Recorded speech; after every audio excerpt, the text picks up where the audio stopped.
Most people think dividend investing is safe because the cash shows up on a schedule. But that schedule is exactly the trap. If your portfolio only pays once every 3 months, then every bill, every grocery run, every rent payment still arrives every single month. And that gap is where people start feeling rich on paper and broke in real life. The problem is not that dividends are useless. The problem is that the usual rhythm is built for patience, not for cash flow.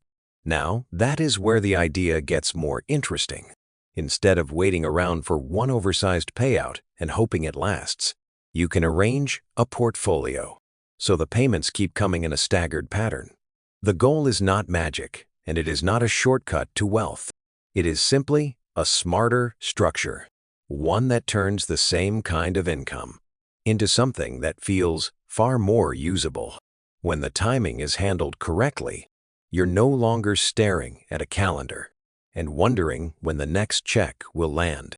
But this only works if the portfolio is built with precision. You can't just buy a random pile of high-yield stocks and expect the cash to line up neatly. The dates matter, the yield matters, the quality matters. If the payouts overlap in the wrong way, you still end up with dry weeks. That is why the approach here is so specific. We're not talking about one or two names thrown together for convenience. We're talking about a portfolio built from 12 dividend-paying stocks, selected to fit a cash flow pattern that can keep money moving through the month. So instead of chasing the biggest yield first, the better move is to understand the structure underneath it.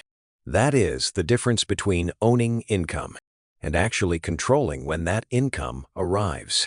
And once that difference clicks, the whole game starts to look very different. Now let's move into the part that really matters, because this is where the portfolio stops being a pretty list of tickers and starts behaving like a cash machine. One of the quiet reasons this setup works is that some of these companies are tied to businesses that don't simply evaporate when the market gets nervous. Take the energy side first.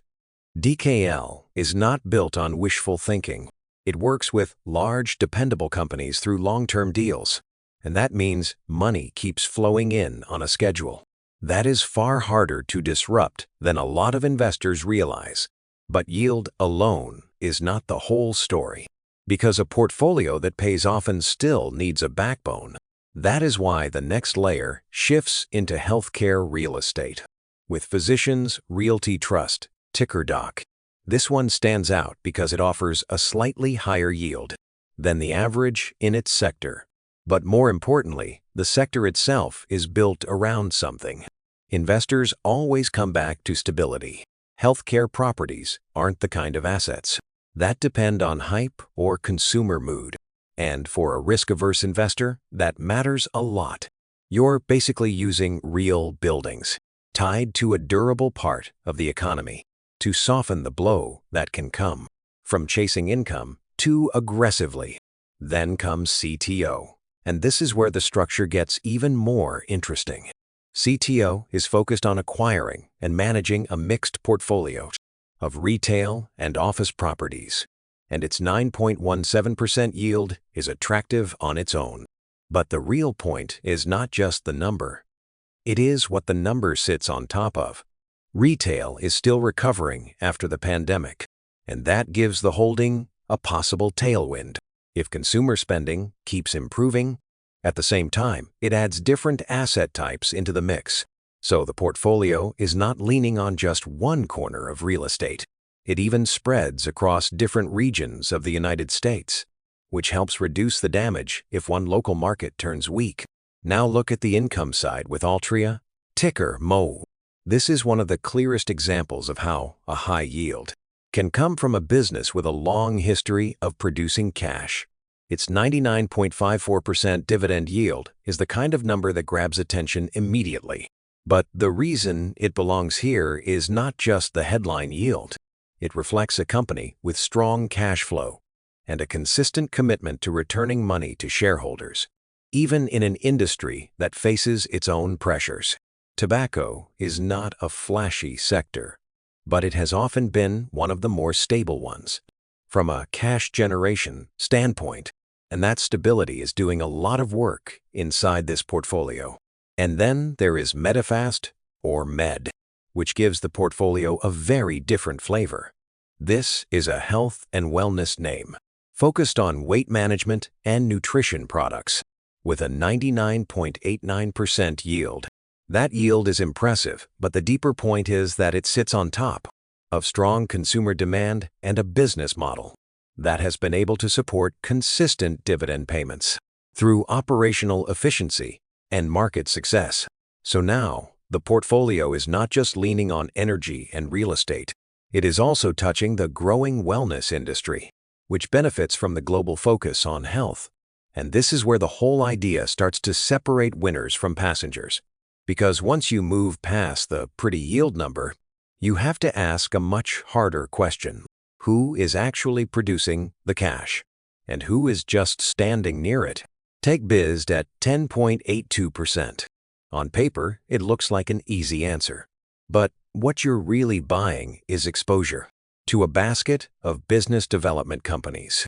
And that means you're leaning into the private credit side of the market, where small and mid-sized businesses go when the big banks aren't the door they can walk through. That matters because the income is not coming from a magical screen ticker. It is coming from lending to companies that need capital now, and that makes the whole structure feel a lot more real and a lot less decorative. Then you get Saratoga, ticker SAR, at 11.2%, and the picture gets even sharper. This is not broad market noise.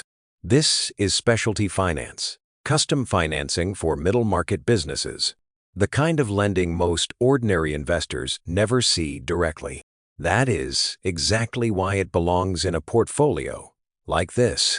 It sits closer to the actual money flow, where interest payments and disciplined underwriting can turn into steady income. In other words, this is not about cheering for growth from the sidelines. It is about owning a piece of the lending machine itself. Now move one step further into MORT, the VanEck Mortgage REIT Income ETF, at 13.56%, and you can feel the strategy widen. Mortgage finance gives you another lane of cash generation, especially when rates are stable or drifting lower. But more importantly, it changes the portfolio's shape. You're no longer relying on one narrow source of yield. You're layering financial instruments on top of financial instruments, building a structure that is designed to keep cash moving, even when one part of the market slows down. And then there is Arbor Realty Trust, ABR, at 14.09%, which pushes the same logic into a different corner of real estate finance. Multifamily and commercial property loans, short duration, high yield, consistent income potential. Again, the point is not just the headline number. That is why the next name, New Hampshire TC, at 15.8%, matters differently. It is not just a yield play, it adds a business model for direct selling, e-commerce, and wellness demand around the world, which means the income story is no longer trapped inside one financial niche. You get a different engine, a different customer base, and another payout stream. So the real question is not whether one stock looks more impressive than another. It is whether each one owns a different piece of the revenue chain, because that is what keeps the whole system from depending on one fragile source. And that is the deeper lesson here. The people getting paid usually own the asset. They own the loan book, the platform, or the distribution path. The people getting squeezed are the ones only supplying labor, waiting for a raise, and hoping the monthly bill doesn't outrun the paycheck. So when you look at these yields, don't just see percentages. See ownership, see cash flow control, and see how each company sits closer to the money than the average worker ever will. If you had to choose just one of these names for stability, which would you trust most when the market gets messy? Now, here is where the whole structure stops being theory and turns into a calendar you can actually live with. Because the point is not to own good stocks.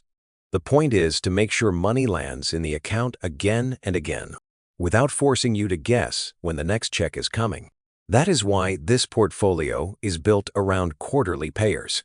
Payers, that don't all move in the same month, so the income gets spread out instead of disappearing into long gaps. Think about the practical problem for a second. If every holding paid on the same schedule, you'd still be waiting. You'd still be staring at the account in silence for weeks at a time. But when the payment dates are staggered, January can have one set of names, February another, March another, and so on. That is how the portfolio starts acting less like a random basket and more like a machine that keeps turning the same way every month. It is boring by design, and that is exactly what makes it useful. So the first mechanical move is simple. Stop asking which stock looks exciting and start checking which month it pays. Put the names on a plain sheet, draw 12 boxes for the months, and mark the payout date of every holding. If 2 stocks land in the same week, they aren't helping the rhythm. If one month is empty, the structure is broken. This is not glamorous work, but it cuts off the old habit, the habit of chasing yield without a plan. And when the numbers are lined up, the result becomes easy to see. A $10,000 position in 12 stocks is a heavy commitment.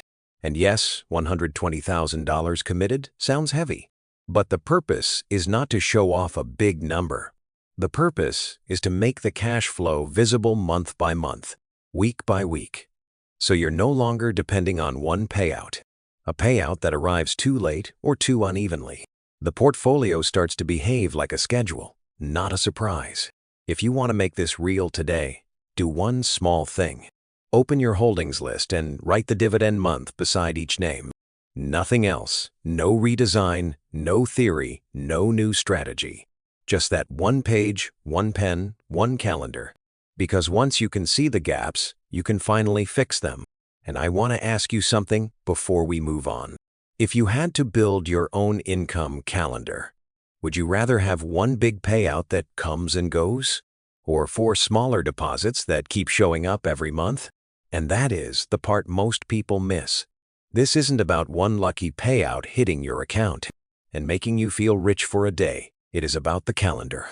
You get the first $270, then $339, then $182, then $248. And suddenly the month isn't built around waiting anymore. It is built around receiving. By the time January closes, those 4 cash flows add up. They add up to $996. And the same pattern can roll forward through February, March, April, all the way to December, then start again. That is the real difference between a portfolio that looks good on paper and a portfolio that actually helps you breathe. And if you want to keep it simple, that matters even more. You don't need to overcomplicate it, you just need a setup that matches your own cash flow rhythm. So tell me this in the comments. Would you rather build around weekly payments from a 12-stock structure, or keep it simpler with one monthly payout?